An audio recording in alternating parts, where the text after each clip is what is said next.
Hi! Welcome to village Siri cooking. ఈ ఛానల్‌ని ఆదరించిన ప్రతి ఒక్కరికి మా హృదయపూర్వక నమస్కారములు.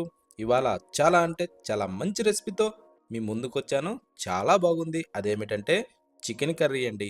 చికెన్ కర్రీ ఈ విధంగా ఒక్కసారి చేసి చూడండి. టేస్ట్ మాత్రం చాలా అంటే చాలా బాగుంది. అది ప్రతి దానిలో కూడా టేస్ట్ నంబర్ వన్‌గా ఉంది. అది ఎలా చేయాలో, ఎలా చేశానో ఒక్కసారి మన కిచెన్‌లోకెళ్ళి చూద్దాం. ఈ విధంగా చేస్తే మాత్రం టేస్ట్ చాలా బాగుంది. ముందుగా మనం చికెన్ని ఫ్రెష్‌గా కడిగి శుభ్రంగా రెడీ చేసిన తర్వాత ఒక బౌల్‌లో వేసుకొని ఒక టేబుల్ స్పూన్ సాల్టు, సగం టేబుల్ స్పూన్ పసుపు, 2 టేబుల్ స్పూన్లు కారం వేసుకోవాలి.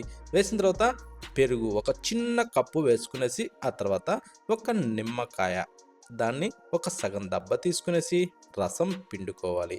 రసం కొంచెం తక్కువగా ఉంటే ఒక కాయ తీసుకున్నా ఇబ్బంది లేదు. ఇప్పుడు దాంట్లో ఒక టేబుల్ స్పూన్ ఆయిల్ వేసేసుకునేసి ఈ టైప్ మనం బాగా మిక్స్ చేసుకోవాలి. దీన్ని ఇలా కొంచెం పిసుకుతూ కలిపితే ఏందంటే ఈ మనం చికెన్ పీస్ అన్నది బాగా ఈ పేస్టుని పీల్చుకుంటుంది. పీల్చుకున్నప్పుడు టేస్ట్ చాలా బాగుంటుంది. అందుకోసం అనేసి ఈ టైపు కొంచెం మనం ఇలా పిసుకుతూ కలిపి దీన్ని ఒక అరగంట సేపయితే బాగా ఊరనిచ్చుకోవాలి. అప్పుడే దీనికి రుచి చాలా బాగుంటుంది. ఇప్పుడు దీన్ని పక్కన పెట్టేసి స్టవ్ ఆన్ చేసి ఒక ప్యాన్ పెట్టుకొని దాంట్లో ఒక 2 గంటెలు ఆయిల్ వేసుకోవాలి. దాన్ని కాస్త వేడెక్కనిచ్చేసి ఆ తర్వాత కట్ చేసిన ఉల్లిపాయలు ఒక మూడిటిని దాంట్లో వేసేసుకున్నాం.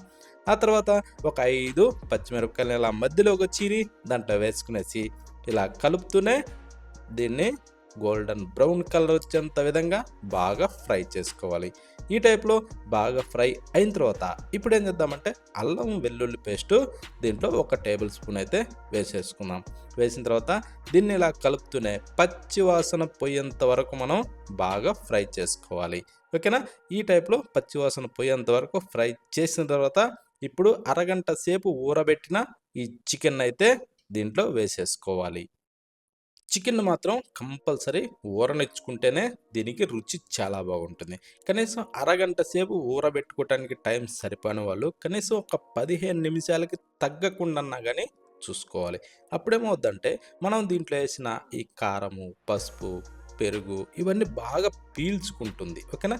ఇప్పుడు మూత పెట్టి ఒక 6-8 నిమిషాల సేపు ఈ టైప్‌లో బాగా ఉడికించుకొని ఇప్పుడు దీంట్లో ఒక టేబుల్ స్పూను ధనియాల పొడి వేసుకునేసి, ఆ తర్వాత కొద్దిగంత జీలకర్ర పొడి వేసి, సగం టేబుల్ స్పూను గరం మసాలా కూడా వేసేసుకునేసి, ఇలా బాగా కలుపుతూ దీన్ని మనం బాగా వేగనిచ్చుకోవాలి. దాని కొరకు ఒక 2, 3 నిమిషాలైతే టైం పడుతుంది. ఇందులో ఉన్న నీరు మొత్తం పీల్చేసుకునేసి, ఇలా ఆయిల్ మాత్రమే పైకి కనపడే విధంగా ఈ టైపు ఫ్రై చేసుకోవాలి. ఆ తర్వాత ఒక గ్లాస్ అయితే నీళ్లు పోసుకుందాం.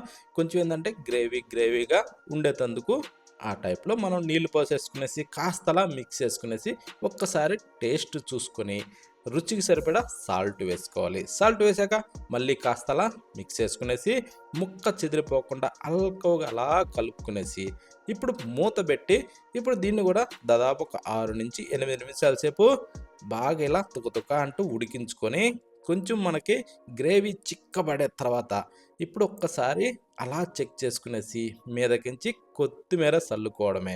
కొత్తిమీర సల్లిన తర్వాత ఇప్పుడు ఒక్కసారి స్టవ్ ఆఫ్ చేసి అలా మిక్స్ చేసుకునేసి వేడిగా సర్వ్ చేసుకొని దేంట్లోకైనా సరే తిని చూడండి. టేస్ట్ మాత్రం చాలా అంటే చాలా బాగుంది. ఈ టైప్‌లో చేయడం చాలా ఈజీ అండి. ఎవ్వరికైనా సరే చాలా ఈజీగా దీన్ని చేసుకొని తినగలే విధంగా దీన్ని తయారు చేసి చూయించాను. ఈ టైప్‌లో చేయండి. వేడిగా సర్వ్ చేసుకొని నువ్వు వేడి రైస్‌లోకైనా సరే, బిర్యానీలోకైనా సరే, చపాతీలోకైనా సరే, ఇలా రాగి సంగట్లోకైనా సరే ప్రతి దానిలో కూడా టేస్ట్ మాత్రం నంబర్ 1గా ఉందండి. ఈ విధంగా చేయండి. నచ్చని వాళ్ళంటూ ఎవరు ఉండరండి. ప్రతి ఒక్కరు చాలా ఇష్టంగా తింటారు. అంత బాగుందండి. ఎవ్వరు మిస్ కావద్దు. మరొక వీడియోలో కలుద్దామా?